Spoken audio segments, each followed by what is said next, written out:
that isn't enough. Nearly 1 in 6 professional athletes who earn millions of dollars ends up filing for bankruptcy after retirement. Not because the money wasn't enough, because it never feels like enough. Somewhere right now, someone with more money than he could spend in 10 lifetimes is about to risk it all for a little more. Here's the strange part. He already had enough, way more than enough. Enough to never work again, never worry again, never check a bank balance for the rest of his life. And he's about to risk it anyway. This isn't a story about bad luck, a market crash, or a scam gone wrong. It's about a trap that catches billionaires and everyday people in the exact same way, using the exact same trick. In the next few minutes, you'll understand the one financial skill almost nobody has: knowing when to stop. Not another lecture about budgeting apps or cutting out coffee, a different way of looking at money entirely. One that explains why some of the richest people who ever lived went broke, and why the average person keeps sinking deeper into debt, even as their paycheck keeps growing. Same trap, different price tag. You've probably felt a small version of this yourself, even if you'd never call it by name. That raise that was supposed to fix everything, but somehow didn't. That purchase that felt like it would finally be enough, until it wasn't. That's not a coincidence, and it's not a personal failing. It's a pattern with a name, and once you see it, you can't unsee it in your own life. Chapter 1. The Moving Goalpost. Ask most people how much money would finally be enough, and they'll give you a number without hesitating. Ask them again a year after they hit that number, and somehow the number has already changed. This isn't weakness, and it isn't greed exactly. It's how the brain is wired to work. Every time you reach a goal, your mind quietly slides the target a little further away. So the feeling of "I've made it" never actually arrives long enough to enjoy. Once I hit 6 figures, I'll finally relax. But 6 figures becomes 7, becomes a bigger house, becomes a nicer car, becomes another "once I hit," forever just out of reach. Nothing about your life changes except the number written on the goalpost. Here's the uncomfortable part nobody tells you. The hardest financial skill was never earning more money. It's teaching that number to stop moving, and almost nobody ever learns how. Here's a small way to catch it in real time. The next time you hit a goal, write down exactly how it feels in that moment, before your mind quietly moves on. That note might be the only proof you ever get that you actually arrived. Chapter 2. The Man Who Had Enough and Lost It All. Picture a man who already has more money than his family could spend across 3 generations. Prestigious boards, total respect, total security. By any reasonable measure, he crossed into enough years ago. And yet when a chance came to make a little more through information he wasn't supposed to touch, he took it without much thought at all. Not because he needed the money. He had more of it than he could ever spend. It was because somewhere along the way, enough had slipped past him without him noticing, and he never once stopped to check where the line had already moved. He lost his reputation. He lost his freedom. Eventually, he lost the fortune itself, piece by piece, in legal fees and settlements. He wasn't reckless because he was desperate. He was reckless because he had never once asked himself, out loud, where enough had already stopped. Chapter 3. Getting money versus keeping money. Here's something almost nobody realizes until it's too late. Getting money and keeping money are 2 completely different skills, and being brilliant at one says nothing about the other. Getting money rewards optimism and boldness, a willingness to take a swing whenever the odds look decent. Keeping money rewards something much closer to the opposite: humility, a healthy dose of fear, the willingness to leave chips on the table instead of pushing every single one back onto the felt for one more round. The executive from the last chapter was extraordinary at getting money. That's exactly how the fortune got built in the first place. But keeping it required a different mindset, one that quietly says, I already have enough, so I don't need this bet. That mindset never showed up for him because nobody had ever taught him it existed. The very same confidence that builds a fortune is often the thing that eventually destroys it, simply because the person never learns when it's time to switch skills. Chapter 4. Nothing is ever free. Every extra bit of return, every extra bit of growth, comes with a price tag attached. It's just rarely priced in dollars up front. The real price is risk, uncertainty, sleepless nights, The genuine chance that all of it goes to zero overnight. Most people want the reward without ever agreeing to pay the price that comes with it. When the bill eventually comes due, they act shocked, as if nobody warned them this was possible. But someone always pays it, one way or another. The real question was never whether there's a price attached. It's only whether you're willing to pay it, on purpose, with your eyes open, or whether you end up paying it later, without ever having agreed to the terms. Think about the highest returns you've ever heard someone brag about. Somewhere behind that number is a stretch of time when it could have gone the other way completely, and usually did, for someone else who took the same bet. The people who only tell you the ending skip that part on purpose because it makes the story sound simpler than it actually was. Chapter 5. Lifestyle inflation is a treadmill. Here's what happens to almost everyone, rich or not, without them ever consciously deciding it should. The paycheck grows, so the spending grows right alongside it, automatically. Bigger house means more maintenance. Nicer car means more insurance and more worry about every scratch. Better neighborhood means a longer commute eating into the very hours you were supposedly working harder to protect. Finally, I can afford everything I want. Except the finish line moved again the moment you crossed it, so the feeling of finally never shows up to stay.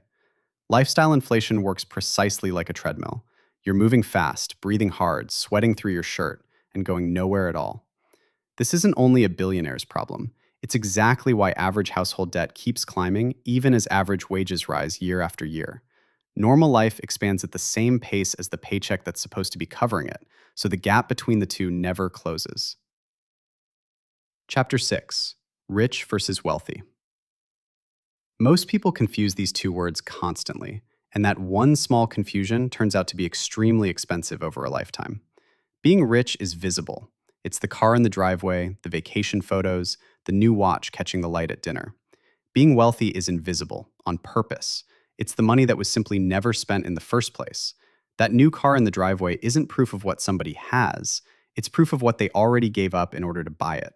Smart money doesn't announce itself at parties, which is exactly why it's so easy to underestimate the quiet person who never seems to buy anything impressive. They aren't falling behind. They already understand the difference everyone around them is still confusing. Chapter 7. Your true hourly rate. Would you rather earn $100,000 a year working 80 hours a week or $70,000 working just 30? Most people answer instantly and confidently, and yet those same people chase the higher number anyway, the moment it shows up as a real offer in real life. Your true hourly rate was never your salary divided by your hours on a spreadsheet. It's your salary divided by everything you gave up to earn it: sleep, relationships, your health, the version of yourself who had enough time left over to think clearly. Money's highest dividend was never a bigger number sitting in an account. It was always control over your own time, hour by hour, and almost nobody prices that cost in accurately until long after they've already spent it and can't get a single hour back. Try pricing one decision this week in hours instead of dollars. The extra shift, the longer commute, the higher paying job 2 towns over. The number that comes back is often a lot less flattering than the salary was. Chapter 8. Playing someone else's game. You feel behind the second you compare yourself to the wrong person, and almost nobody notices they're doing it. You see someone with a bigger house, a flashier car, a riskier bet that happened to pay off, and you instantly feel like you're falling behind.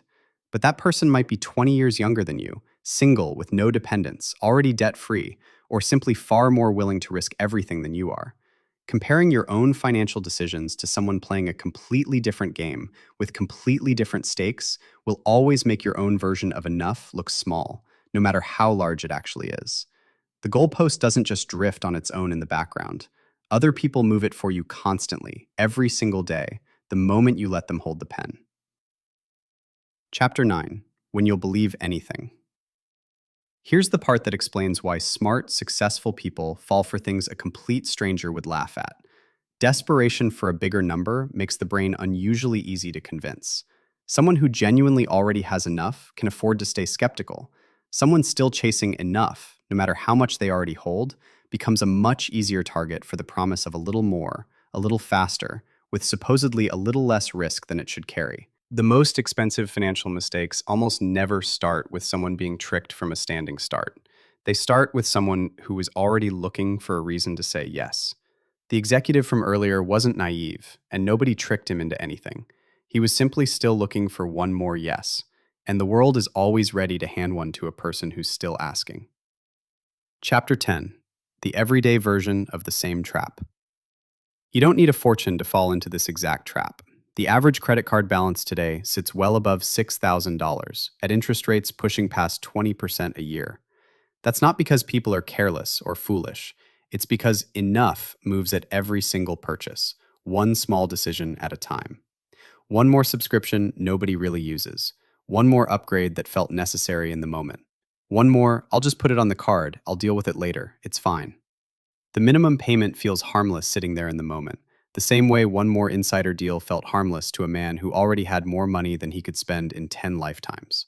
It's the identical trap, wearing a much smaller price tag, hiding in an ordinary wallet. One simple check. Before the next purchase goes on the card, say the actual total cost out loud, including what it'll cost with interest if it takes 6 months to pay off. Numbers said out loud hit differently than numbers swiped through a screen. Chapter 11: Building Your Margin. Here's the actual fix, and it isn't complicated once you see it clearly. Living slightly below what you earn isn't restriction.